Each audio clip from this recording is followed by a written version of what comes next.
Yes. Okay, just a moment, please.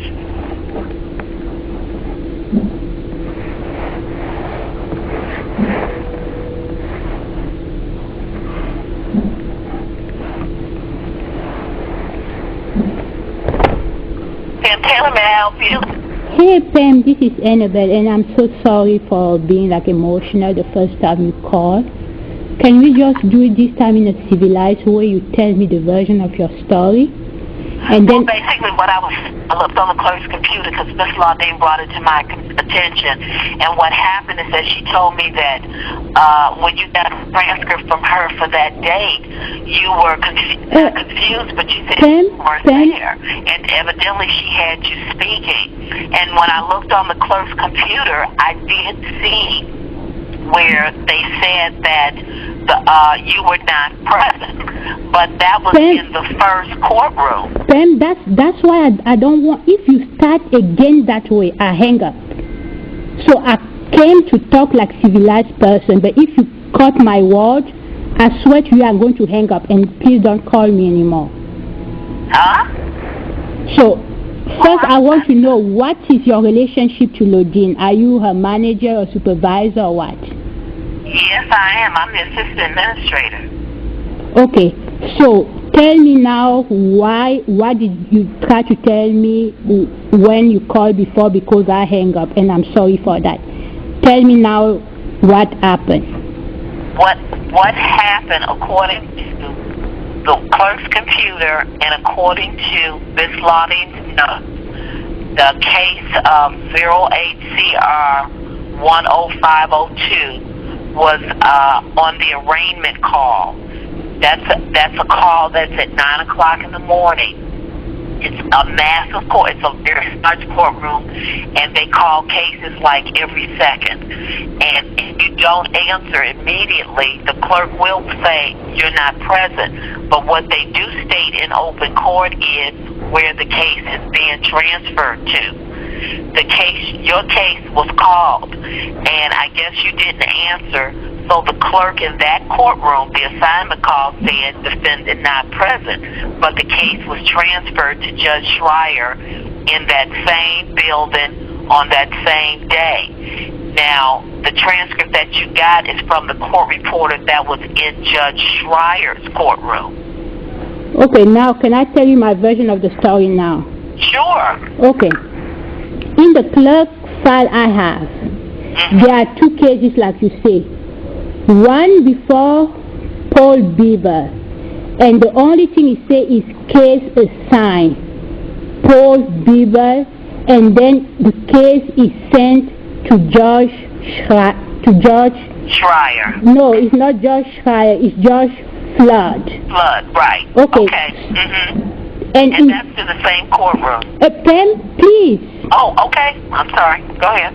And then in front of Judge Flood, they say defendant not in court. Defendant not in court is not in front of Paul Bieber, as is in front of Judge Flood. Defendant not in court. And the other thing I have, that day I have a job interview at 10 a.m. and I can show you the document. I also have an email that I sent from my house that day, June 18, at 11:55. And I called AT&T and actually asked them, is it a way that you see an email sent from my cell phone June 18 at 11:55, they say no. And they also say it has actually been quite a time since I even sent an email from my cell phone. So the only thing that email was sent is if I was at my house. And there's no way, since the login transcript say the arraignment took place around 11 a.m. There's no way I could have been in California at 11 a.m. and send that email from my house at 11:55. I live in Des Plaines, and it takes me 2 hours to get to my house from the courtroom because I take public transportation. So there's kind of inconsistency. The clerk filed the docket, my paper, all the thing I have prove that I was not in court that day. The only thing that is inconsistent is the transcript. And in my former case, the 07 CR, the one that this case superseded, all the 3 files are consistent. The docket, the clerk, and the transcript. They all say an arraignment took place that day. But for the 08 CR 10502, the docket doesn't mention an arraignment. The clerk file doesn't mention an arraignment. I have a document to prove that I was not in the courtroom that day. The only thing that is inconsistent is the transcript. So please just tell me. Just tell you what? Tell me why is it that the only thing that is inconsistent is the transcript. Well, I'm listening to exactly what you're saying. And again, my suggestion is that if you have problems with the transcript, then you need to motion your case up before the judge and tell him all the documentation that you have, and he will make that decision. But I have to stand by my court reporter who, number one, has this transcript, and number two, no gets arraigned because you were arraigned that day. No defendant gets arraigned and they're not present. You have to be present to be arraigned. Okay, talking about the arraignment thing, I also emailed the lawyer, and I have that email. You know what my lawyer said? He said I didn't need to be in court to be arraigned. I have that email, and I can show it to you if you want to. Oh, you need to show that to the judge, because I don't think that law that they would have had to have stated that's not the law in Illinois. Show the judge the email. I'm sure he will be very, want to see a lawyer saying that you do not have to be present to be arraigned. What judge should I have to show the email? Because I actually changed the judge. I'm not under Judge Flood anymore. What judge are you with? Brosnahan, Mary M. Brosnahan. Brosnahan?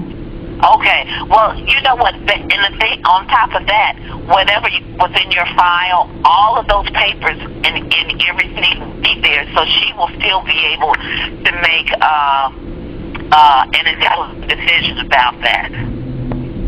I also have a question. Is it you don't have audio version of those transcripts?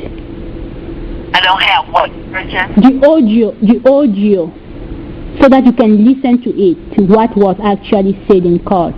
Oh no, we don't keep that. That's if this is the personal property of the court reporters. That's not work. That's the work product. It's almost like if you were to use a pen or a pencil. And if they were to make notes, and sometimes we do court sheets. That's our work product. That's nothing that we have to, that we give to people. That's our work product. So you have the audio version, but you can... I have not. Some court reporters do and some court reporters don't. And do you know if she has that file? No, I'm not sure. Huh?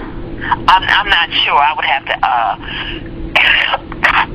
excuse me, I'm getting over a cold. There are like 50 reporters here, and I couldn't tell you who had what. But I think... I mean, I could ask her, but if she does, then that would prove definitely whether you were there or not if you're on the audio. Okay, and that's why I say, is it a way you can, because if you call to talk about this case, at least you have to have all the detail of the case. So I want to know, do you know if there's an audio version of that transcript available? Oh, there's no such thing as an audio version, transcript, no. There's no such thing. You're just wondering if there's some sort of audio that was taken at the time, and I would have to ask that. But let me tell you this. Well, let me ask you this. I'm sorry, I said that wrong. What is there, before I ask her, if she tells me she does have it, and you're on there, then what? Then everything is fine. But I want to have the audio version. Well, that's what you could not have the audio version. And like I'm saying, I think that what you need, the best thing to do, you don't hand over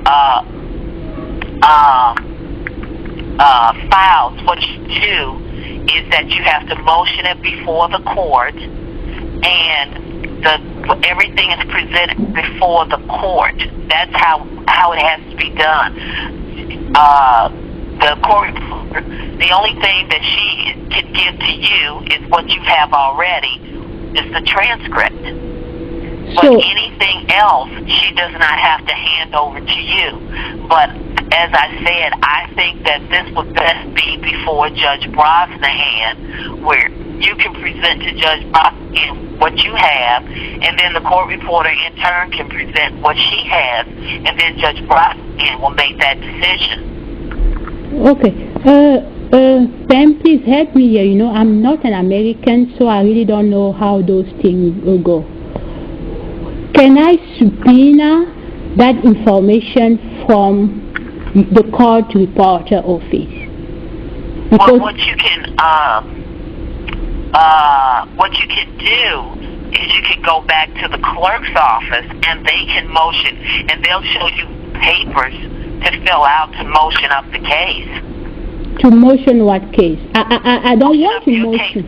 Judge Brosnahan, so that you can let her know that you have this transcript that says you're there, and it isn't, and this is the proof that you have, and that this transcript is wrong. And then she, in turn, will probably ask the court reporter, what other things do you have besides, because for the officers of the court, what other things do you have saying that this woman was there, and then she'll make a decision from there. You know, why should I have to go to the judge? I think this is a meeting I attended.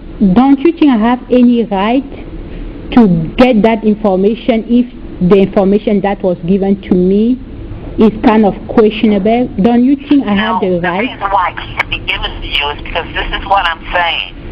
You are the defendant. She is the court reporter. And the relationship that you have, or even if you were a lawyer, the only relationship you have with the court reporter is to order a transcript, and you've already done that. But because you feel that the transcript is not correct, then you have to present that to a judge. That's how that works. There is no subpoena? The court reporter giving you her notes and showing you her notes, or showing you her audio, or the court reporter looking at your papers. It doesn't work that way. It has to go before an independent arbitrator, which is the judge. Another question. Like before I go to the judge, I first need all the evidence. So I will need to know, did somebody ever, because when I want to subpoena the audio version if it exists, and I also want to subpoena the transcript itself in its original form and give it to another court reporter to translate it. Can I do that? You can subpoena anyone you want, but again, when you subpoena people, you still have to subpoena them before the court, and you have to have a court date on that subpoena, which is why I say you have to motion a case up before the court. If you go to the clerk's office and say, I want to motion my case up to go before Judge Brosnahan, and I guess you'll pick a date or something, really don't know because I don't work in the clerk's office, then they will put your case Judge Brosnahan's call for that day. You then, in turn, if you want to, you can subpoena anyone you want and to have them come to court on that particular day. But again, we're just a court reporter's office. We only do transcripts. That's it. So she can only bring the transcript to court, even if she subpoenas. If subpoena her to court to bring the transcript, she will do that. And she cannot bring the audio, she cannot bring the original? She has to bring the original transcript that, because you have the transcript. No, so I'm not talking about the transcript already right there. No, I don't talk about the transcript I already have. I'm talking about the transcript, when they are writing on kind of a whole paper, and I want to have that paper and give it to an independent court reporter that is not even a Cook County court reporter, and see what is in it. We're not allowed to, I can't have someone, an independent court reporter who's not a Cook County court reporter, take her notes and do a transcript. That's not done. We don't, her notes stay here in Cook County. If you want an independent person to look at her notes, then again, like I said, Ms. Melongo, these things have to go before a judge. And the judge has to decide whether this is the way that this has to go. The judge has to make those decisions. That's why I said you need to motion your case up before the judge and let them know what is going on, and then the judge probably will guide you, because it sounds like you're pro se, as to what to do. No, it's not that I already know what to do, but the only thing I wonder is why is it the thing I want can be subpoenaed. That's the thing I wonder about. I'm sorry, can you repeat that? I said the only thing I already know what to do. I don't need you to give me some legal advice. Okay. What I wonder about is that the thing I want, I cannot subpoena them. Because I want the audio file, and I want the original roller that the court reporter is using. But you told me... You want the original, because you're breaking up. You said you want the original of the court reporter? I said I want the original. When they are in court, they put some kind of a paper in their machine, and then they type on that paper. Okay, and maybe between the language barrier and maybe misunderstanding, let me start from the beginning. Okay. This is the court reporter's office, and the only obligation we have as court reporters is if you order a transcript from us, we are obligated to transcribe that transcript. We have already completed our obligation. There is nothing else we are obligated to do. The only thing that we would have to be obligated to do is if we got a court order, and the court order stated that we had to do X, Y, and Z, or whatever. But the transaction between this office and you has been completed. And there's nothing else without a court order that we can or will do. No, I said not. I said a subpoena is a court order, right? I'm sorry, say that again? A subpoena is a court order, right? You see, I didn't understand. I really didn't understand that. I heard quote in rights, but I didn't. I said a subpoena. When you subpoena someone, it's you can subpoena anyone you want to, and you can do whatever you can do that. But it's but like I said, our office has done what we're obligated to do. And if you want to subpoena people to court, you have that right to do that. Okay, Pam, let's go over this. If there's any agreement, because I don't want to harm Lodine, because tampering with records is kind of a felony, and the only thing I want is kind of consistency of my record. So if there's an agreement... You know what, Ms. Melongo, I totally understand. You want a consistency of your record. You do not think that you have the proper transcript. I totally understand that. I really do. I'm just saying that there is nothing that this office can do because we feel that we have given you the proper transcript. You feel that you don't have the proper transcript. And I'm saying that in order to rectify the situation, the only thing left to do is to bring it before a judge. That's the only thing that's left to do. There's nothing else that this office can do or give you. We have given you, we have done our obligation. We have done the transcript to the best of her abilities. And you're saying that it's wrong.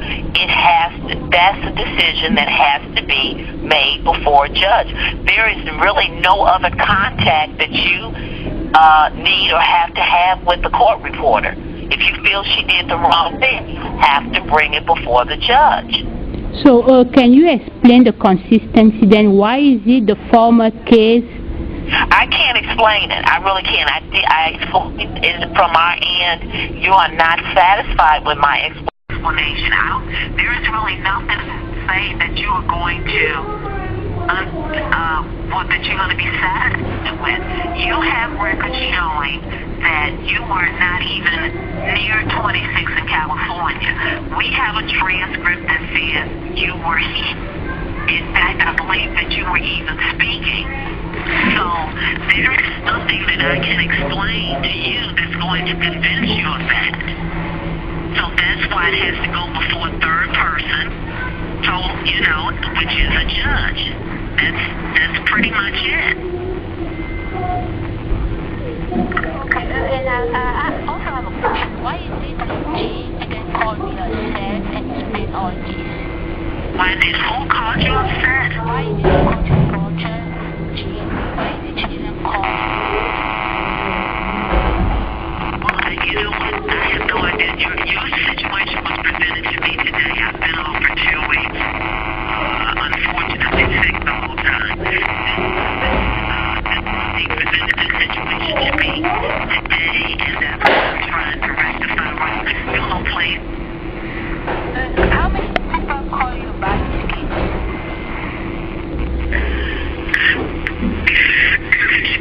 I'm sorry, Miss Melongo. Okay. I don't know. That's why it was presented to me, and that's why I pretty much took over. I understand what you're saying. You have stuff saying that you weren't there. I understand what Ms. Lodine is saying. She has a transcript and a record that states that you were. And mine is the only way that this is going to be resolved is before a judge. So, hopefully with the other transcripts that you have ordered, things much smoother. But if you are positive about this situation, if you feel strongly about it, then I suggest that you motion the case up before the judge and have them make a decision. I say, how many people besides from the contact section of these particular transfer? Oh, no one has contacted me but Ms. Claudine about this case. So anybody ever paid Mr. Loki to change the transcript? Oh, has someone else asked? No, no one has ever asked her to change. If that's what you're asking, no, no one has ever asked that. Ask what? Pardon? I say no one ever asked what? No, we don't change transcripts. We don't do that.